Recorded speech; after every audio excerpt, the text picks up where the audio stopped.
Très bien, donc bonjour tout le monde. Aujourd'hui, on va aborder le modèle binomial. Un petit rappel assez rapide sur l'évaluation donc, des options. Ce qu'on avait déjà vu ensemble, c'est que lorsque vous avez une action qui vaut aujourd'hui S0, d'accord, qui vaut aujourd'hui S0, et donc, on va essayer d'évaluer le payoff d'un call d'exercice, prix d'exercice K, échéance 3 mois, et on a établi que le payoff du call, c'est quoi? C'est le maximum. Bien sûr, à l'échéance, la valeur de l'action est égale à ST. Admettons qu'on ait une action qui cote 100 ou qui cote 98, et prix d'exercice 100, d'accord, prix d'exercice 100, le cours final est de 102. Tout le monde a compris que le payoff, l'option va être exercée, et le payoff va être égal à combien? À 2. Vous avez compris? Puisque 102 moins 100. Si bien sûr le cours de l'action est à 98,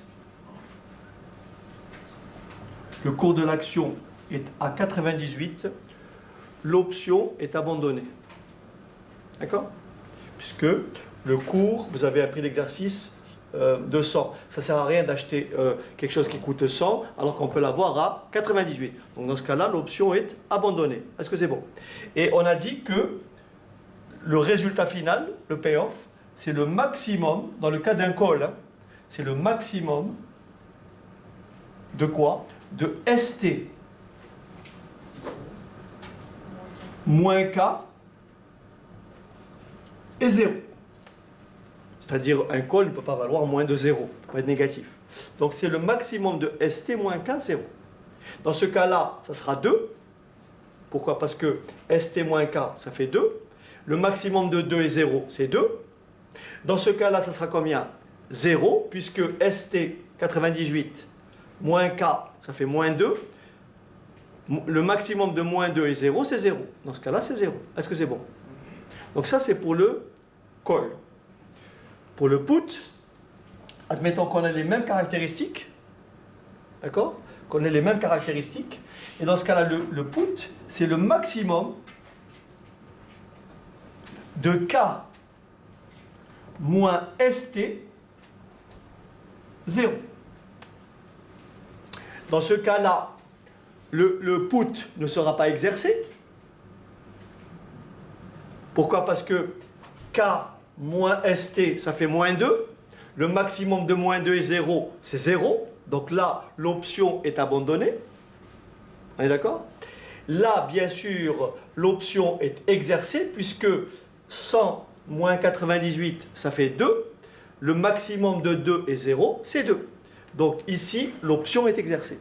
Ici, elle est abandonnée dans le cas du put. Donc dans le cas, je répète, dans le cas du call, c'est le maximum ST moins K, 0. Et dans le cas du put, c'est le maximum K moins ST, 0. Est-ce que c'est bon? Ok.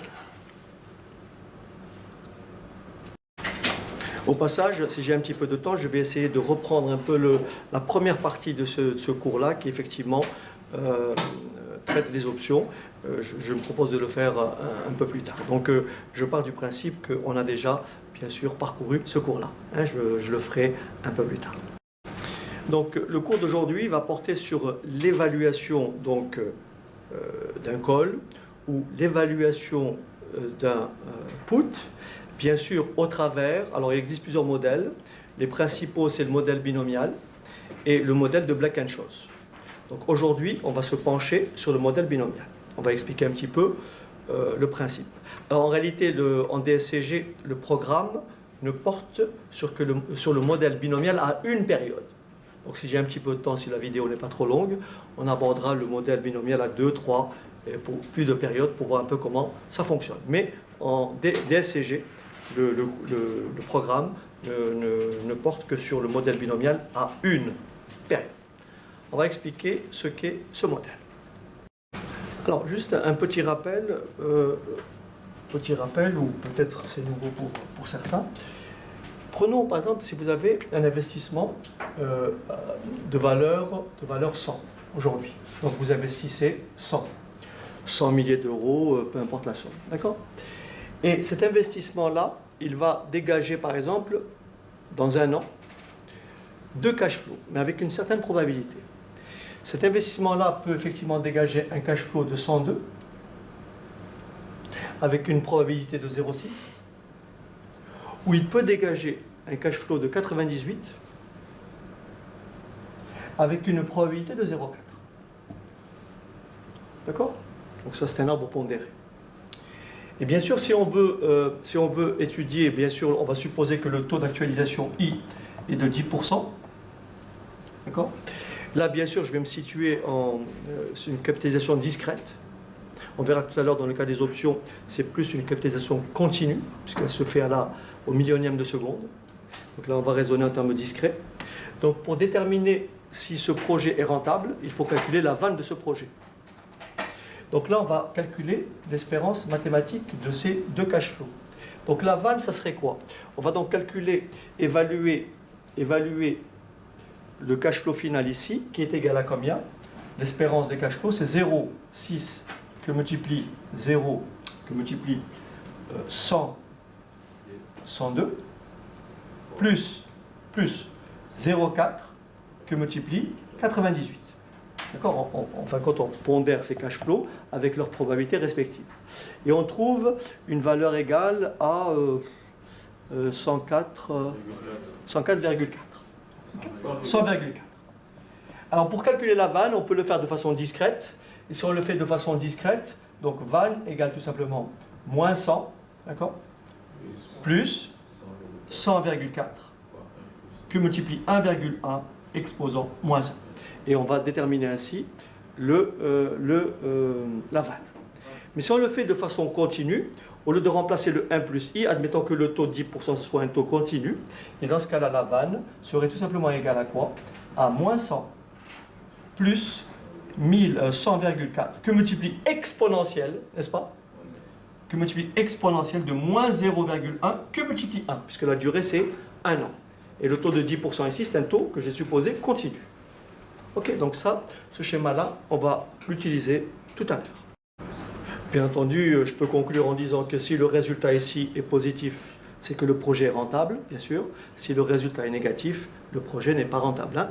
Un projet rentable, un projet qui a une rentabilité supérieure à 10%, doit dégager une vanne qui est comment? Positive. Ok? Très bien, donc on va commencer, on va aborder donc le modèle binomial. Donc le modèle binomial.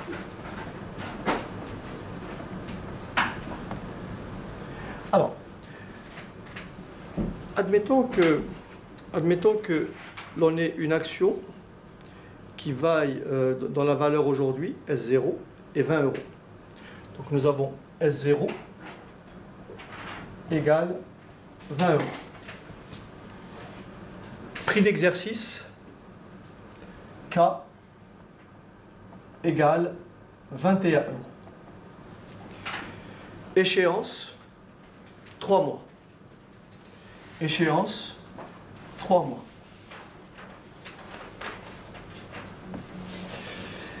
D'accord? Donc je répète, cours de l'action aujourd'hui 20 euros. Prix d'exercice 21. Échéance 3 mois.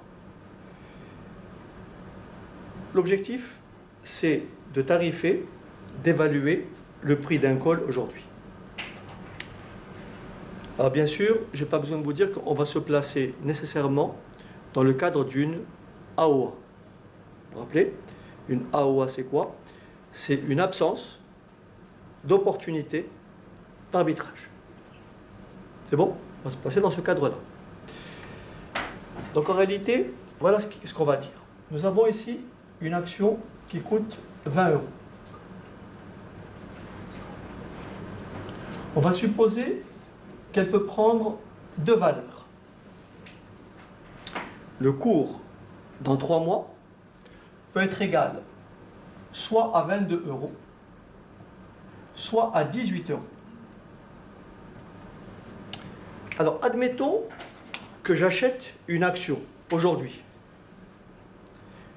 J'achète une action aujourd'hui. Le cours de l'action, 20 euros. Et dans le même moment, je vends un call sur ce titre. Je vends un call sur ce sous-jacent. Donc je répète, j'ai acheté une action et je vends un call. On va voir tout à l'heure, on n'achète pas tout à fait une action. On va acheter une fraction d'action. On va acheter une fraction d'action et on va vendre un call. Et pour déterminer le prix du call, il va falloir supposer que quel que soit l'état de la nature, que le cours de l'action passe à 22 ou que le cours de l'action chute à 18, ça ne change pas. Vous avez compris? Autrement dit, on va effectuer tout simplement un placement sans risque. Et l'objectif est de déterminer la valeur du call. D'accord? Attention, ceci n'est valable que dans le cadre d'une AOA. Hein? Si cette condition n'est pas respectée, bien sûr, après, on peut effectivement spéculer. Donc ici, nous sommes devant une situation d'AOA, c'est-à-dire une absence d'opportunité d'arbitrage. Alors ici, admettons, regardez bien, admettons, donc j'ai vendu un call. J'ai vendu un call. Je suis vendeur d'un call. Est-ce que je gagne ici ou est-ce que je gagne ici? Je suis vendeur d'un call. Je suis acheteur d'un call. J'ai acheté un call avec un prix d'exercice de 21. Mon payoff est de combien? 1 euro. Ici. Et là, j'abandonne l'option dans le cas d'un achat. Mais là, je suis vendeur d'un call. Donc là, je vais bien sûr perdre 1 euro. Pourquoi? Parce que moi étant vendeur, l'acheteur va exercer l'option. Donc moi, je serai obligé de lui restituer 1 euro. Donc là, le payoff est de combien? 1 euro. Ça, c'est la valeur de l'option. Est-ce que c'est bon? Valeur de l'option. Alors, si je suis acheteur, c'est moi qui l'encaisse. Si je suis vendeur, c'est moi qui le restitue. Mais la valeur de l'option, c'est 1 euro. Et ici, bien sûr, l'option n'est pas exercée. Sa valeur est de combien? 0 euro. Est-ce que c'est bon?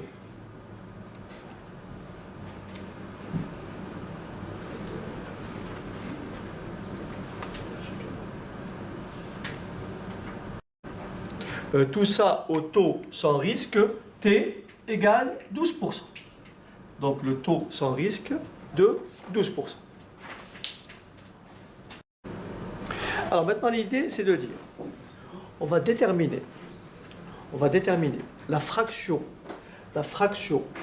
le delta d'action qu'il faut acheter, d'accord, pour que, quelle que soit l'issue, on arrive à la même valeur. Donc soit delta, la fraction d'action achetée. Quelle est la valeur de mon portefeuille si, vous avez compris que l'action, elle peut soit monter, soit du up, soit du down. Elle peut monter, donc gagner, là c'est quoi, une croissance de 10%, et là c'est une baisse de 10%. D'accord? Donc là je fais 20 que multiplie 1,1, j'obtiens 22, et je fais 20 que multiplie 0,9 et j'obtiens 18. Est-ce que c'est bon? Maintenant, je vais trouver la fraction d'action qu'il faut acheter pour que, quel que soit l'état de la nature, quelle que soit l'issue, j'arrive à la même valeur. Donc, soit delta, cette fraction d'action. Quelle est la valeur du portefeuille ici? Attention, je répète, je suis acheteur de delta action et je suis vendeur d'un call. C'est bon ou pas? Je répète, je suis acheteur de delta action et je suis vendeur d'un call. Quelle est la valeur de mon portefeuille ici? Allez, combien? Est-ce que vous êtes d'accord que si j'avais une action et un call, mon portefeuille vaudrait combien? Si j'avais acheté une action et un call, il vaudrait combien? Mais il vaudrait 22. Mais comme j'ai vendu le call, je serais débiteur de combien? De 1 euro. Donc, la valeur de mon portefeuille, ce serait combien? 22 moins 1, oui ou non? J'ai acheté une action et j'ai vendu un call. Donc, le solde est de 21. Est-ce que c'est bon? Dans ce cas-là, quelle est la valeur de mon portefeuille? Tout simplement, 18. Si j'ai acheté une action et vendu un call. Maintenant, si j'ai acheté Delta Action, est-ce que tout le monde a compris que mon portefeuille est égal à combien? À 22 que multiplie Delta moins 1, puisque je suis vendeur d'un call. Cette valeur-là, je la perds. Est-ce que c'est bon? Alors que là, mon portefeuille est égal à combien? J'ai acheté Delta Action. Il est égal à 18 Delta. Et je veux déterminer Delta de sorte que, quel que soit le sens du cours de mon action, la valeur obtenue ici est la même. Je n'ai qu'à résoudre une équation toute simple, du premier degré. En écrivant quoi? En écrivant quoi? 22 delta moins 1 égale 0,18 delta. Est-ce que c'est bon? Cette valeur-là du portefeuille doit être égale à cette valeur-là, quel que soit le sens de l'évolution du cours de l'action. Est-ce que c'est bon? Et je résous cette équation. Et j'obtiens combien? J'obtiens 22 moins 0,18. Ça me fait combien? Pas 0,18, mais 18. Ça me fait combien? 4 delta. On est d'accord? 4 delta est égal à combien? À 1. D'où delta, d'accord? Delta est égal à combien? À 1 quart. C'est-à-dire à 0,25. Autrement dit, si j'achète 0,25 actions et je vends un call, quel que soit le cours de l'action finale, j'aurai toujours la même valeur de portefeuille. Est-ce que c'est clair? Si le cours de l'action est de 22, mon portefeuille vaut combien? Il vaut 22 fois 0,25 moins 1. Si le cours de l'action est de 18, mon portefeuille, il vaut la même valeur et il vaut combien? 18 que multiplie 0,25. Dans les deux cas, j'ai la même valeur. Est-ce que c'est bon?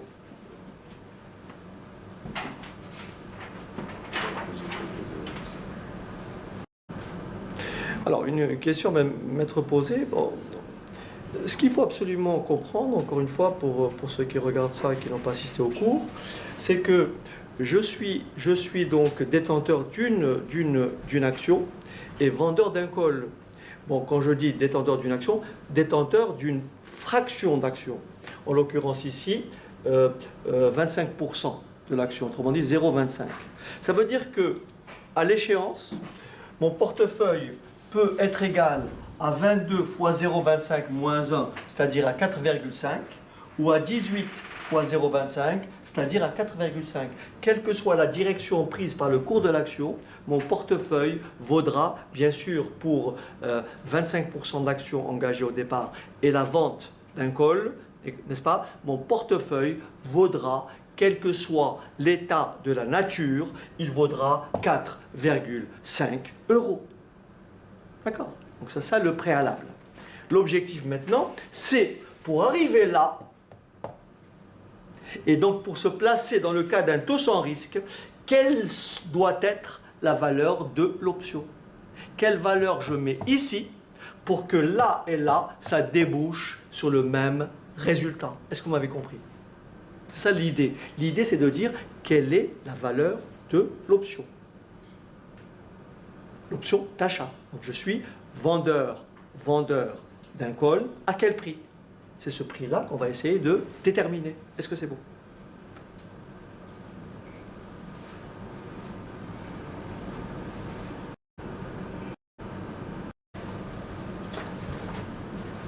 Donc je résume.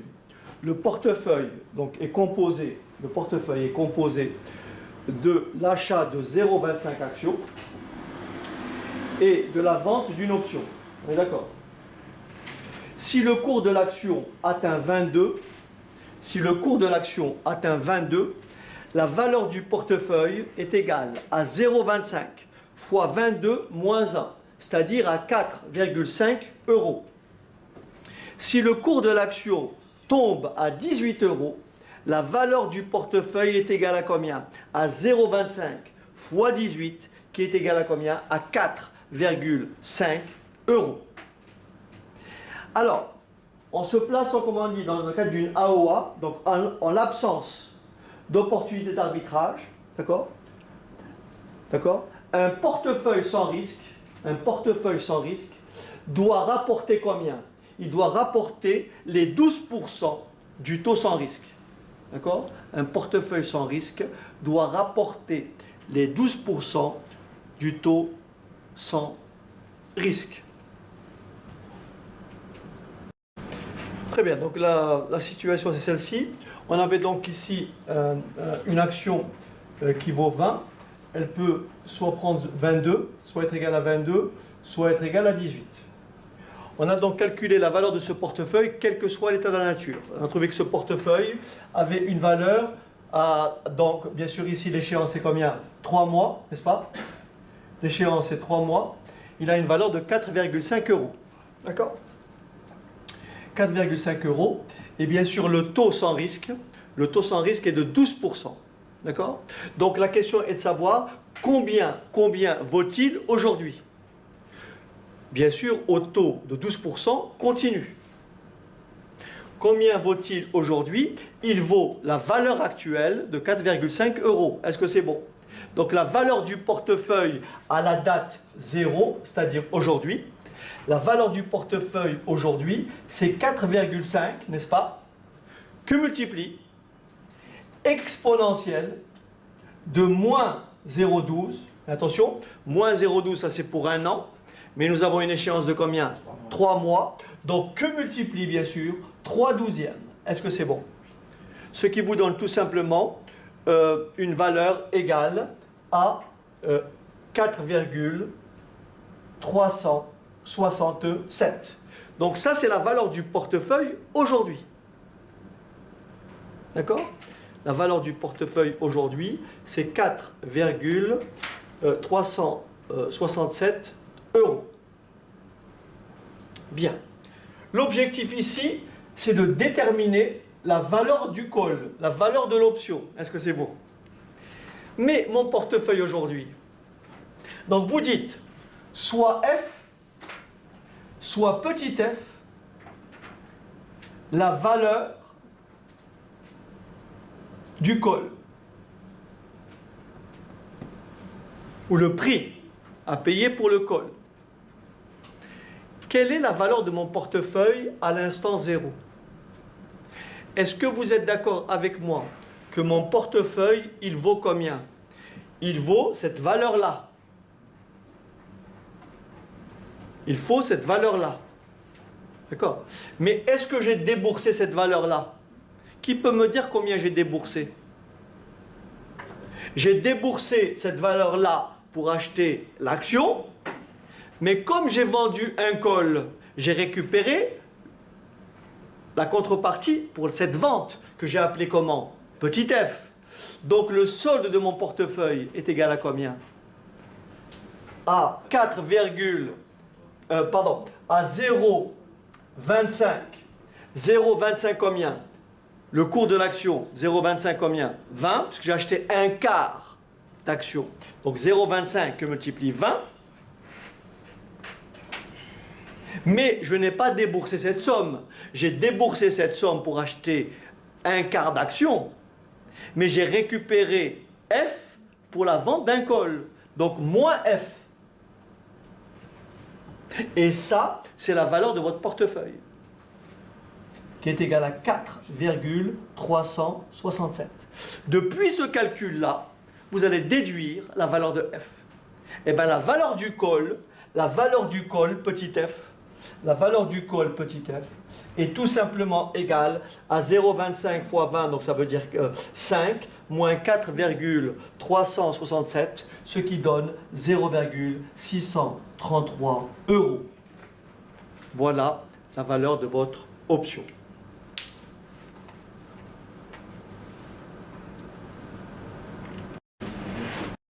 Alors, très rapidement, prenons un exemple, un autre exemple. Admettons que j'ai une action qui cote aujourd'hui S0 égale 50 €, n'est-ce pas?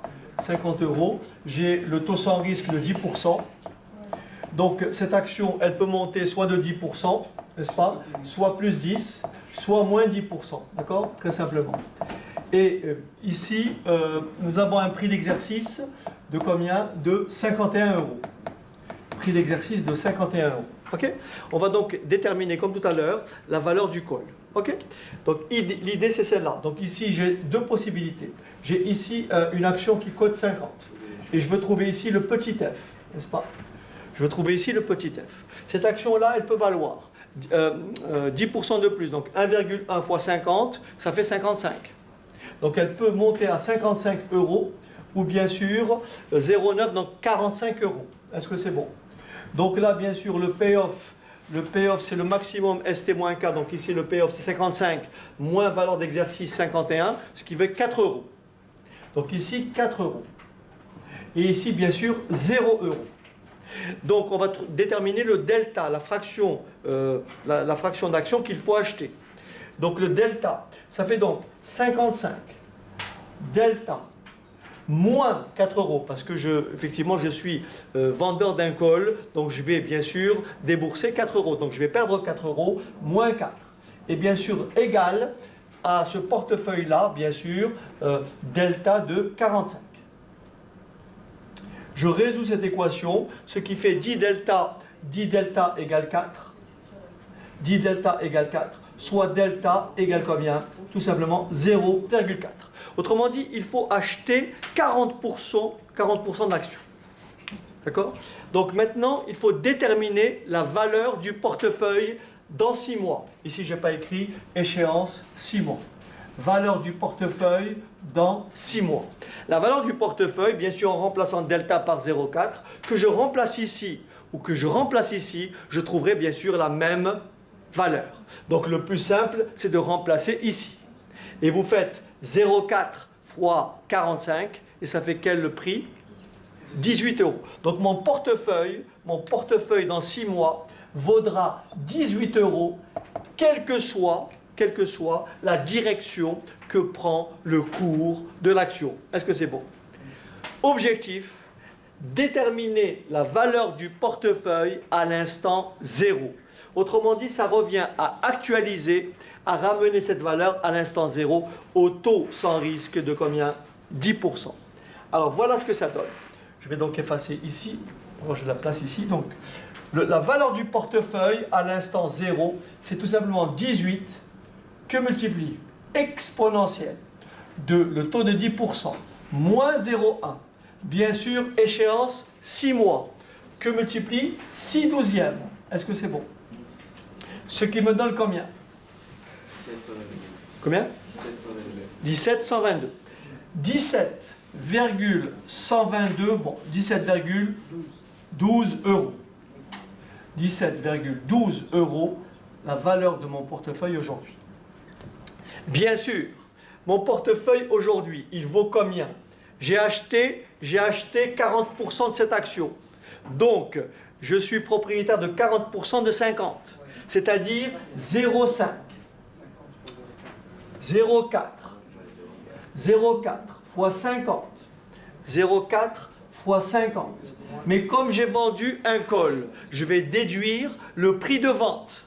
Et le prix de vente de ce col, c'est petit f, moins f. Ce qui me donne, ce qui est égal à la valeur du portefeuille aujourd'hui. 17, combien? 12. J'ai plus qu'à résoudre, je fais donc petit f est égal à, comment dirais-je, 0,4, donc à 20, n'est-ce pas? Moins 17,12, ce qui donne une valeur du col égale à combien? 2,88. 2,88. Voilà. Très bien. On va, dans une seconde étape, maintenant, essayer de trouver le modèle général et dégager des formules qui peuvent effectivement nous intéresser. Voilà le principe. Pas trop compliqué. On peut faire exactement la même chose, mais cette fois-ci, on peut évaluer input. Oui, le prix d'input. Donc en réalité, c'est le même schéma. Vous allez adopter la même stratégie. Je vous laisse le faire. Et vous allez faire la même chose. Lorsque vous allez évaluer input, vous allez trouver un delta qui, effectivement, vous allez trouver des valeurs négatives. Mais c'est normal. Okay? Donc je vous laisse le faire pour les 5 minutes. Essayez de faire la même chose. Mais simplement, cette fois-ci, bien sûr, j'achète une action et je vends un put. Vous comprenez ou pas? Mais cette fois-ci, le payoff du put, c'est quoi en général? Le payoff du put, c'est le maximum K moins ST. Autrement dit, ici, dans le cas d'un put, ici, ça vaut combien? Ah non, non, ça vaut 0. Ça vaut 0. Et ici, ça vaut combien? Ça vaut combien? 6. Puisque le prix d'exercice, combien? 51. Allez, je vous laisse faire pour le put. Et vous allez trouver la valeur du put. Très bien, cette fois-ci, on va prendre le même exemple, mais on va essayer de... On va donc essayer d'évaluer la valeur du put. Donc, j'ai acheté delta action et j'ai vendu un put. Donc, les augmentations de 10%, diminution de 10%. C'est la même situation que tout à l'heure. Dans le cas d'un put, bien sûr, pour le payoff, si j'achète un put, hein, le payoff, c'est quoi? C'est K moins ST 0, le maximum, K moins ST 0. Bien sûr, quand je vends, c'est la valeur opposée. Donc ici, le put n'est pas exercé, l'option n'est pas exercée, puisque la valeur d'exercice, la valeur d'exercice 51 est inférieure au cours. D'accord? Ici, le payoff est nul. Ici, le payoff est nul. Ici, le payoff est de combien? 51 moins 45, c'est-à-dire 6 euros. D'accord? Le payoff est de 6 euros. Je vais donc calculer le delta. Alors là, dans le cas d'input, vous trouverez de façon un peu bizarre, vous trouverez un delta négatif. Alors on y va. On fait donc 55 delta, n'est-ce pas? Et tout simplement égal à 45 delta moins 6. Donc ça fait 10 delta égale 6. 10 delta égale 6, égale moins 6. Pardon. D'où delta égale moins 0,6. Est-ce que c'est bon? Delta égale moins 0,6. Quelle est la valeur de mon portefeuille? La valeur de mon portefeuille, c'est soit delta 55, soit delta 45 moins 6. Le plus facile, c'est de faire quoi? Delta 55. Donc la valeur de mon portefeuille, c'est 55 que multiplie moins 0,6. Et ça fait combien? Moins 33. Moins 33, d'accord? Mais échéance 6 mois. Je vais donc calculer la valeur actuelle de ce portefeuille. Autrement dit, évaluer ce portefeuille à l'instant 0. Au taux, bien sûr, continu de 10%. 10%. Donc la valeur de ce portefeuille est égale à quoi? Moins 33 exponentielle de moins 0,1 que multiplie, bien sûr, durée échéance 6 mois, 6 douzièmes. Est-ce que c'est bon? 6 douzièmes d'année. Ce qui fait donc une valeur égale à moins combien? Moins 31,39. L'objectif est de déterminer la valeur du put, c'est-à-dire la valeur de G. Que vaut mon portefeuille aujourd'hui? Attention, j'ai acheté une action et j'ai vendu un put. J'ai donc, quelle valeur? J'ai 50 delta moins G, qui est égal à la valeur de mon portefeuille aujourd'hui, c'est-à-dire moins 31,39. Est-ce que c'est bon? J'ai donc petit g égale à 50 delta, petit g égale à 50 delta plus 31,39. Donc petit g égale 50 que multiplie moins 0,6 plus 31,39, ce qui fait un petit g égal à combien? Combien? 1,39. Donc la valeur du put est de 1,39 euros. Ok, maintenant dans l'étape suivante, on va aborder les formules un peu plus générales. Très bien, on va donc maintenant aborder, si vous voulez bien, le cas général. Donc on va prendre une action qui est cotée S0. Une action qui est cotée S0. Et une option sur cette action, dont la valeur est égale à petit f.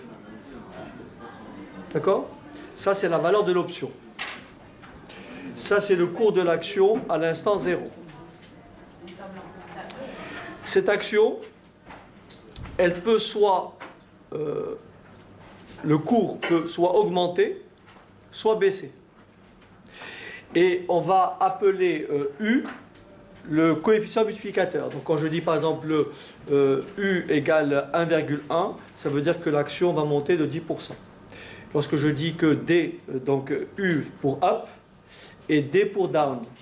Et quand je dis D 0,9, ça veut dire que le cours de l'action va chuter de combien? 10%. D'accord. Donc, cette action, alors bien sûr U, ce sera un nombre qui sera strictement plus grand que 1. Et D, ce sera un nombre qui sera strictement plus petit que 1. Donc, le cours, donc ça veut dire que si U, le taux d'augmentation, c'est U moins 1. Le taux de diminution, c'est 1 moins D. C'est bon ou pas? Donc si on a 1,1, 1,1 moins 1, ça fait 0,1. Et si on a 0,9, 1 moins 0,9, ça fait 0,1. Donc le taux d'augmentation, c'est 1 moins U, pardon, U moins 1 ou 1 moins D pour la diminution. Est-ce que vous êtes d'accord que si l'action, elle cote aujourd'hui S0, la valeur de l'option, c'est petit f, cette action-là, elle peut prendre deux directions. Elle peut valoir quoi? Elle peut valoir S0U, oui ou non? Et bien sûr, avec un payoff que je vais appeler FU. Et elle peut valoir S0D avec un payoff égal à FD. D'accord? Avec un payoff égal à FD. Donc ça, c'est les deux directions possibles. Et l'objectif, comme c'est indiqué, l'objectif, c'est de trouver la valeur de petit f. OK? Donc, première étape, comment on a procédé dans le cas particulier? Qu'est-ce qui peut me rappeler? Comment j'ai fait? Il faut d'abord déterminer le delta d'action pour que, quel que soit l'état de la nature, la valeur du portefeuille soit comment? Identique. C'est bon ou pas? Quelle est la valeur du portefeuille ici? Donc tout le monde est d'accord pour dire que delta, d'accord, delta de S0 fois U moins F, c'est bon ou pas? Doit être égal, moins FU, doit être égal à delta de S0 fois D moins FD. Et l'objectif, c'est de déterminer delta. D'accord? Ce qu'on a fait jusqu'à maintenant. Dans les exemples qu'on a vus, le FD c'était 0, et dans le premier cas qu'on a vu, FU c'était 1. D'accord? Alors, si je reprends donc ce schéma-là, donc ici je vais indiquer une valeur petit p. Bon, ce n'est pas une probabilité, mais c'est associé à une probabilité. Et là, j'ai une valeur 1 moins p. D'accord? Et déjà, j'ai toujours ce schéma-là. Et donc, je vais, alors bien sûr, je vais me placer dans un univers sans risque. Je vais me placer dans un univers sans risque, et je vais dire, si je place cette action, S0 aujourd'hui, je la place au taux T, au taux R sans risque, pendant une durée grand T. Est-ce que vous êtes d'accord? La valeur acquise par cette action, c'est S0. C'est S0, parce que cette fois-ci, je vais dans le sens positif. Exponentielle de RT. La valeur de cette action. D'accord? Et rappelez-vous en préambule, si on assimile ça, ce n'est pas tout à fait le terme, mais si on assimile ça à des probabilités, une pondération, quelle est la valeur de ce portefeuille ici?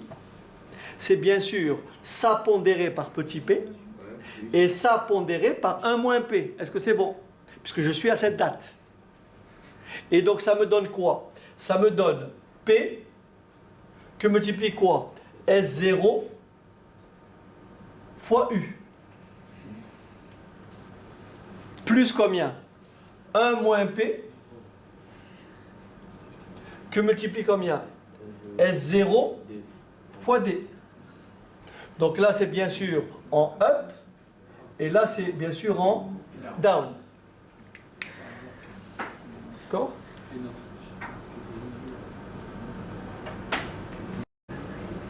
Alors, pour ne pas vous embrouiller, effectivement, cette partie-là, je reviendrai pour l'élaborer un peu plus tard.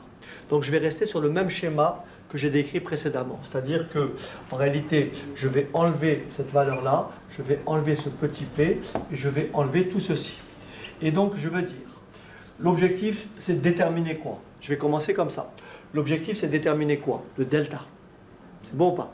Donc, on dit, quel que soit l'état de la nature, la valeur du portefeuille ici doit être égale à la valeur du portefeuille ici. Est-ce que c'est bon? Quelle est la valeur du portefeuille ici? C'est tout simplement delta. D'accord? Delta de cette somme-là, cette valeur. Donc, c'est delta de S0 fois U moins FU qui doit être égal à quoi? À delta de S0D moins FD. Nous avons une équation et il faut tirer delta. Est-ce que c'est bon? Donc, on peut écrire quoi? Que ici, delta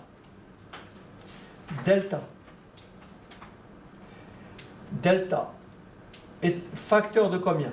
S0 U moins S0D est égal à FU moins FD. Est-ce que c'est bon? D'accord?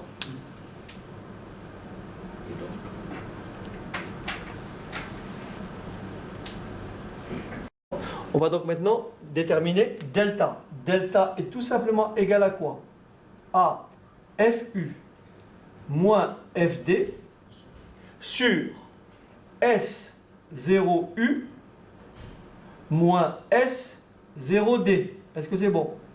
Si on l'applique à notre exemple précédent, rappelez quand on avait S0, rappelez-vous, 22, et bien sûr ici combien?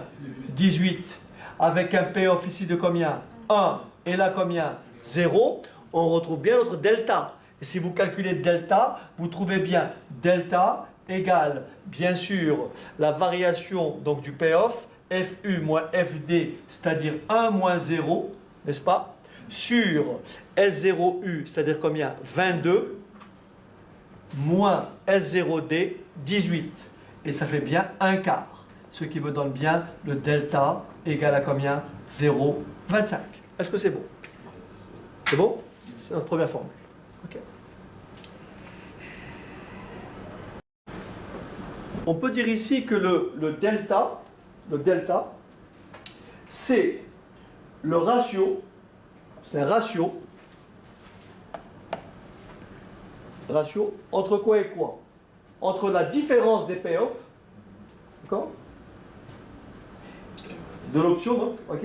Et la différence des valeurs possibles de l'action. C'est bon ou pas? Donc la différence des payoffs de l'option, et bien sûr, la différence des valeurs possibles de l'action. Ça, c'est mon delta, c'est un ratio. D'accord? Maintenant, si R est le taux sans risque, et bien sûr, on va supposer que cette option a une échéance de combien? T. Qu'est-ce qu'on a fait tout à l'heure? Une fois qu'on a déterminé la valeur du portefeuille, qu'est-ce qu'on a fait? On l'a actualisé. C'est bon? Au taux sans risque. Donc, quelle est la valeur du portefeuille? Quelle est la valeur du portefeuille à l'instant grand T? Vous êtes d'accord avec moi que la valeur du portefeuille à l'instant grand T, c'est delta, c'est bon ou pas? Delta, S0 fois U moins FU. Est-ce que c'est bon? Ou bien je peux aussi écrire delta S0D moins FD, avec un delta égal à FU moins FD sur S0U moins S0D. Est-ce que c'est clair? Ça, c'est à l'instant T. Et que vaut-il aujourd'hui? Il vaut la valeur actuelle de ça. C'est bon ou pas? Donc il vaut quoi tout ça aujourd'hui? Il vaut multiplié par exponentielle de moins R grand T. Est-ce que c'est bon? Rappelez-vous quand on avait trouvé 4,5. Qu'est-ce qu'on a fait au 4,5? On les a actualisés. On a fait 4,5 que multiplie exponentielle de moins 0,12 fois 3/12e. Donc là, la durée, c'est grand T. Le taux sans risque, c'est petit r. Donc la valeur de mon portefeuille à l'instant T, puisque ce portefeuille-là doit rapporter le taux sans risque. C'est bon?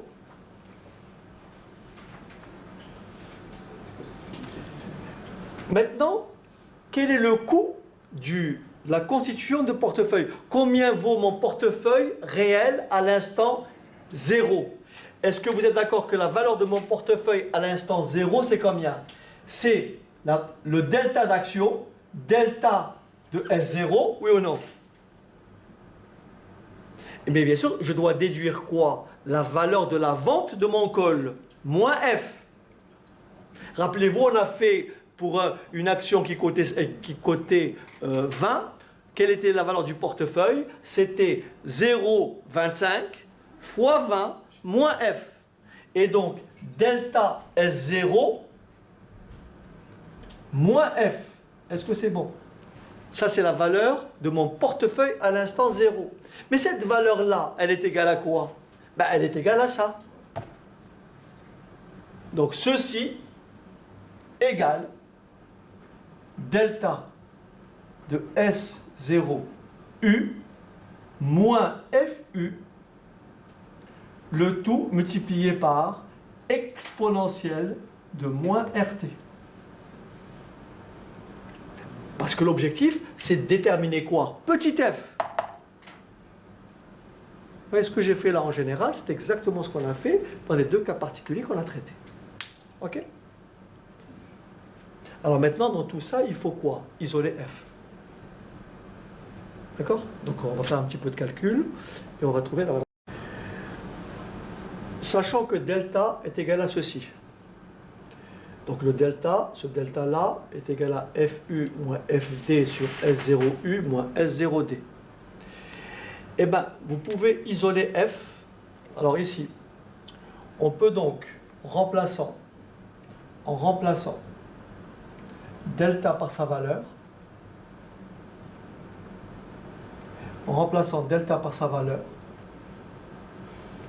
et en posant petit p égale exponentielle de R grand T moins D sur U moins D, on obtient la valeur de l'option qui va être égale tout simplement à quoi? À petit p de FU plus 1 moins P de FD, le tout bien sûr actualisé. Voilà ma formule finale. Et bien sûr, si vous permettez, on va vérifier que ça marche sur notre exemple précédent. Vous allez voir. Prenons notre exemple précédent. Parce que vous, en réalité, maintenant, ce que vous retenez, vous allez retenir ça et retenir ça. Essayons de l'appliquer à notre exemple précédent. C'est-à-dire, on avait une action qui cotait 20. Elle pouvait être à 22 ou à 18. Avec un exercice égal à combien? À 21. Le payoff était FU, c'était 1, et FD, c'était 0.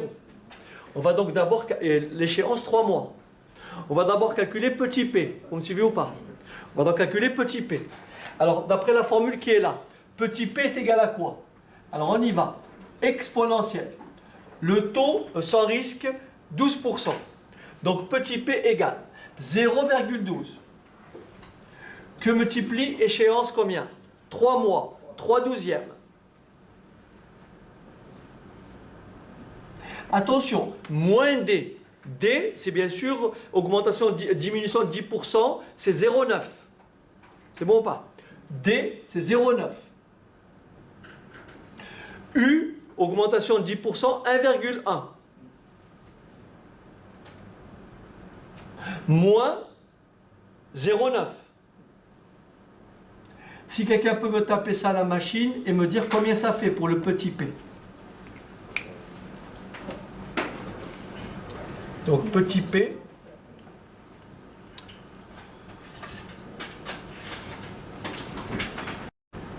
alors combien ça fait? 0,652. 652. Ok, très bien. Maintenant, on va évaluer l'option. Rappelez-vous, on avait trouvé une option égale à combien? 0,60, je ne sais pas combien. On va le faire. Alors, on va l'évaluer. Donc, petit f est donc égal à quoi? À 0,652. Vous me suivez ou pas?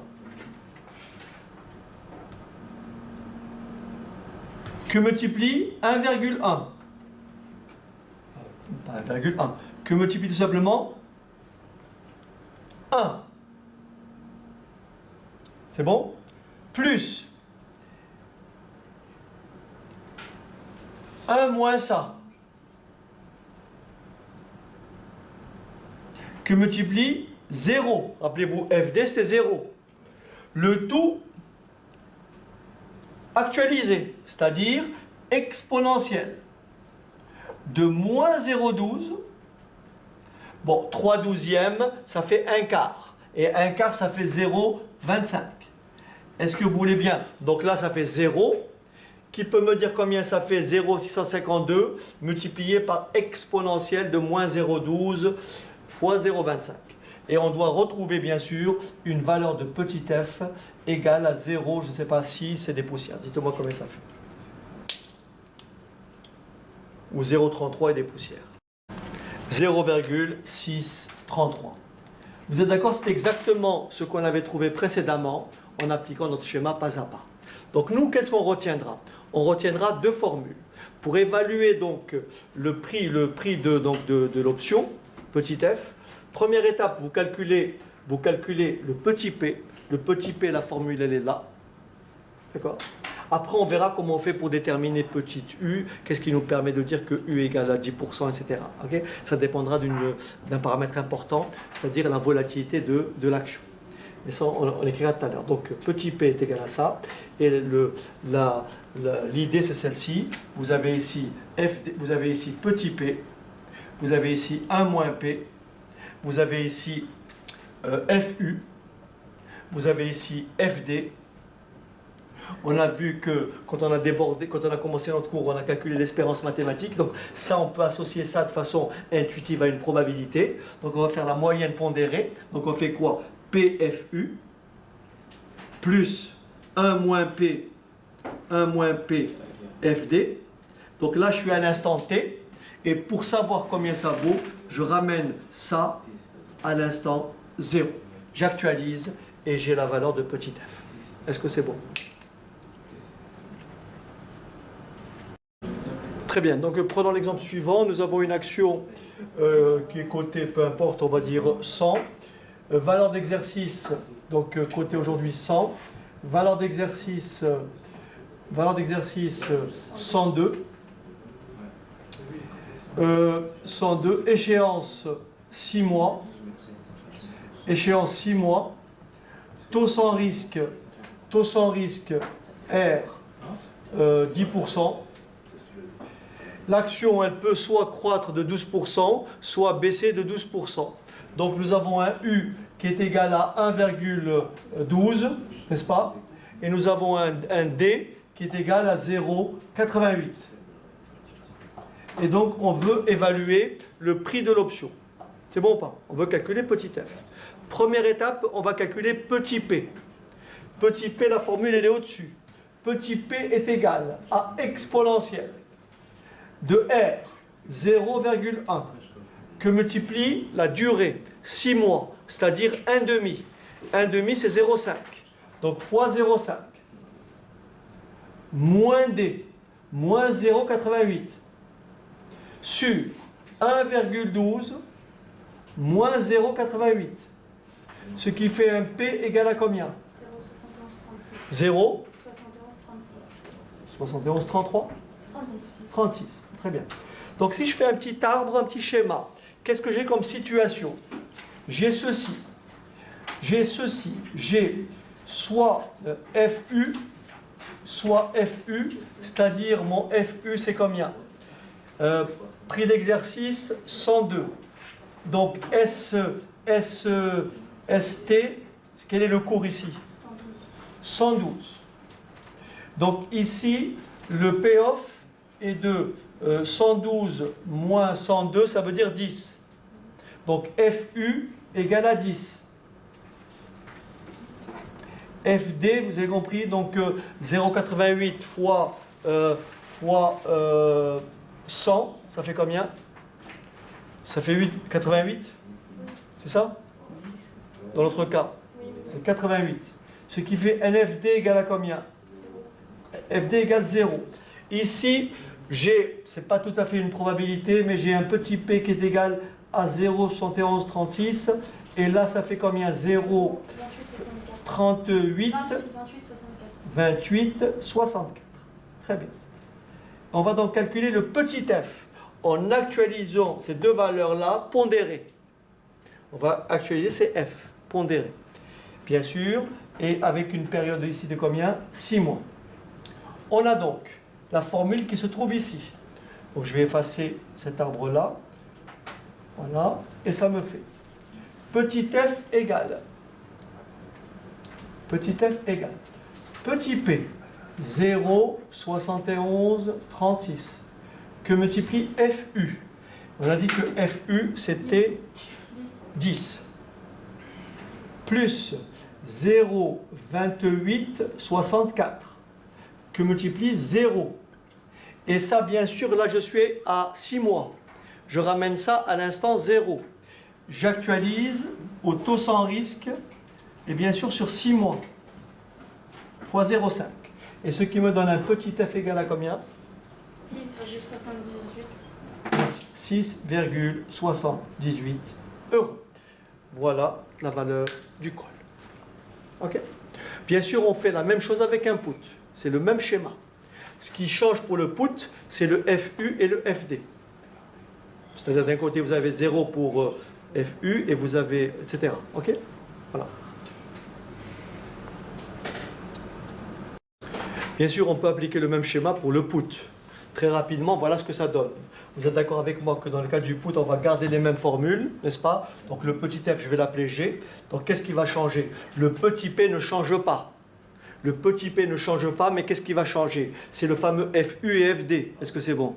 Regardez bien, dans le cas du put, qu'est-ce qui se passe? Dans le cas du put, voilà ce que j'ai. Au départ, je prends les mêmes caractéristiques. Hein. Au départ, j'ai 100, c'est ça? J'ai 100. Et ça monte soit à 102, c'est ça? 112, soit à 188. Non, 88. Pardon. 112 et là 88. Donc là, vous avez compris, le FU est égal à 0. Est-ce que c'est bon? Puisque le put, l'option n'est pas exercée. Et là, bien sûr, je fais 102 moins 88, et ça fait combien? 14. Donc ici, le FD égale 14. Donc pour évaluer la valeur du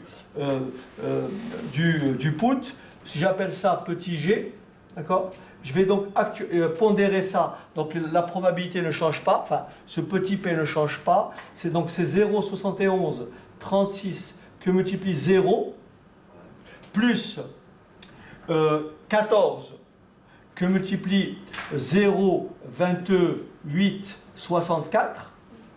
Le tout, bien sûr, actualisé. Donc, exponentielle de, alors je vais effacer, exponentielle de moins 0,1 que multiplie 0,5, puisqu'on a dit à 6 mois. Et ça fait combien, Marie? 3,80. 3,81 euros. Voilà, dans ce cas-là, la valeur du put. OK.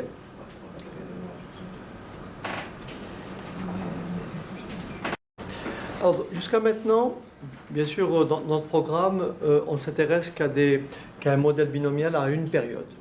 Mais sachez que ce modèle-là, bien sûr, il se fait à 2 périodes, 3 périodes, 4 périodes, 5 périodes. Et je vais vous donner une petite formule pour effectivement essayer de trouver la valeur de U et donc forcément déduire la valeur de T. Lorsqu'on vous dit que, par exemple, un modèle binomial à 2 périodes, ça veut dire que là, l'action, soit elle monte, soit elle descend. Ensuite, voyez, donc, vous avez ce schéma-là.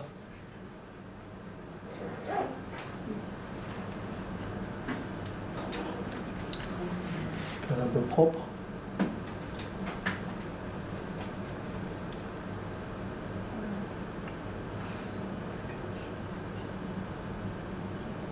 Et ainsi de suite. Oui. Donc soit elle monte, soit elle descend. Si elle est montée, elle peut remonter ou redescendre. Ok. Donc là, c'est un arbre à combien de périodes? À 2 périodes. Vous comprenez ou pas? Et cet arbre-là, on peut le faire à 3, à 4, à 5 périodes. Ok. Bon, je vais l'expliquer hors enregistrement parce que ça peut être un petit peu long. Enfin, pas un petit peu long. Je vais le faire assez rapidement et je veux pas être un peu brouillon, donc je vais le faire proprement une autre fois. Donc je prolongerai cette vidéo un peu plus tard. Mais pour ce qui nous intéresse ici, c'est que, regardez bien, d'abord, comment fait-on pour déterminer la valeur de U? Alors, bien sûr, le U, soit l'action, elle monte, soit elle baisse. Donc, le up ou le down va dépendre d'un paramètre très important qui est ce qu'on appelle la volatilité de l'action. Bien sûr, il y a plusieurs façons de calculer cette volatilité, soit par des données historiques, etc. etc. Donc, on va dire que la volatilité de l'action est par exemple 40%. D'accord? Admettons que mon arbre soit sur 5 périodes. 5 périodes. Et que mon échéance, c'est 6 mois. C'est-à-dire, de là à là, il y a 6 mois. Vous me suivez ou pas? De là à là, il y a 6 mois. Mais dans ces 6 mois-là, j'ai 5 montées et descentes. C'est bon ou pas? Jusqu'à maintenant, j'ai quoi? J'avais 6 mois et j'avais une période. Mais en 6 mois, je peux avoir 4 périodes. Je peux avoir 5 périodes. Objectif, c'est de calculer ce qu'on appelle le U. Alors, la formule du U, c'est ça. C'est écrit là-bas. La formule du U, c'est U égale exponentielle, d'accord? Sigma, donc l'écart type, c'est-à-dire la volatilité de l'action qui vous est donnée, que multiplie la racine carrée de la durée qui sépare l'instant où vous êtes de l'instant où vous allez, ou tout simplement la durée T. Alors faites attention.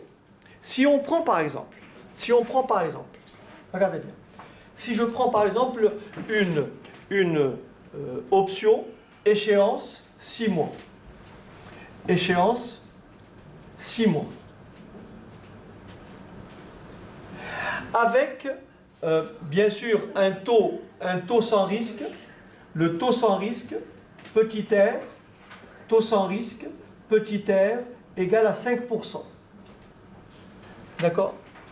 Et j'ai une volatilité, donc un sigma, volatilité, un sigma, égale à combien? 40%. J'ai une volatilité égale à 40%. D'accord? Et je veux donc construire un arbre sur combien? 5 périodes. Je veux donc essayer de déterminer d'après cette formule comment je fais pour trouver le U. Et forcément, une fois que j'ai trouvé le U, vous avez compris que le D et le U sont deux quantités inverses. Autrement dit, si là j'ai ça, mon D, ça sera tout simplement exponentielle de combien? Moins écart type racine carrée de delta T. Alors, comment je fais pour déterminer donc ce fameux delta T? Regardez bien. La formule est très simple. Vous dites, pour trouver donc le U, je fais exponentielle. Ma volatilité, c'est combien? 40%, donc 0,4. Que multiplie sous la racine, puisque c'est racine carrée. La durée c'est 6 mois. Donc vous faites combien? 6 douzièmes. Puisque la durée c'est 6 mois. D'accord? Mais comme c'est sur 5 périodes, Vous multipliez par 1/5. Ça avait été sur une période, eh ben, j'aurais gardé racine de 6/12. Est-ce que c'est bon? Donc multiplier par 1/5. Donc ça, c'est pour trouver le U. Si vous bien taper à la machine, bah, si je regarde bien combien j'ai obtenu, ça fait 1, combien? 1,13. Sachez que si U est égal à 1,13, D, mathématiquement D, est tout simplement égal à l'inverse de U. C'est-à-dire D est égal à 1 sur U. Et donc à 1 sur 1,13. Et ça fait combien?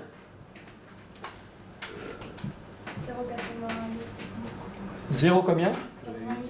0,88. Donc ça c'est votre U et votre D. Alors bien sûr, je ne vous ai pas encore expliqué comment on calcule petit f dans le cas où on a 3 périodes, 4 périodes, 5 périodes. C'est ce que je vais faire très rapidement juste après. Mais ça c'est pour vous montrer comment on trouve le U et le D. Si on applique cette formule-là à notre exemple précédent, comment je fais pour trouver U? Rappelez-vous, on a pris quoi? On a pris je prends une volatilité de combien? Par exemple 40%. Et donc pour mon calcul, je vais écrire quoi? U égale exponentielle de combien? 0, combien? 4. Que multiplie racine carrée. Mais comme j'ai pris une seule période de 6 mois, c'est tout simplement 6/12, c'est-à-dire 0,5. Et donc racine carrée de 0,5. Qui peut me faire ce calcul et me dire combien ça fait? Parce que j'ai pris une volatilité de 40%. Autrement, le U et le D dépendent de la volatilité de notre action. Combien? 1,33. Ça veut dire que le pourcentage d'augmentation est de combien? 33%. Hein, c'est pour vous dire comment on calcule le U. Voilà, donc la formule, elle est là. Maintenant, je vais donc conclure pour cette séquence. Et je vais reprendre une autre séance un petit peu en aparté, parce qu'il y a quand même des petits schémas à faire, etc., pour faire propre. Et je vais développer un peu plus tard ce qu'on appelle un modèle binomial à 2 périodes, 3 périodes, 4 périodes, enfin expliquer comment fonctionne le modèle binomial, quel que soit le nombre de périodes. En tous les cas, merci de m'avoir écouté. Vous avez été vraiment très super, hein, à part la petite là-bas qui a bien récupéré. Voilà, donc je vous dis... bonnes vacances, puisque c'est la fin quasiment du cycle. Et puis donc je vous retrouverai bien sûr à la rentrée tout bronzé. Voilà, merci à vous et à très bientôt. Et tenez bon et n'hésitez pas, vous commentez. Merci, ciao.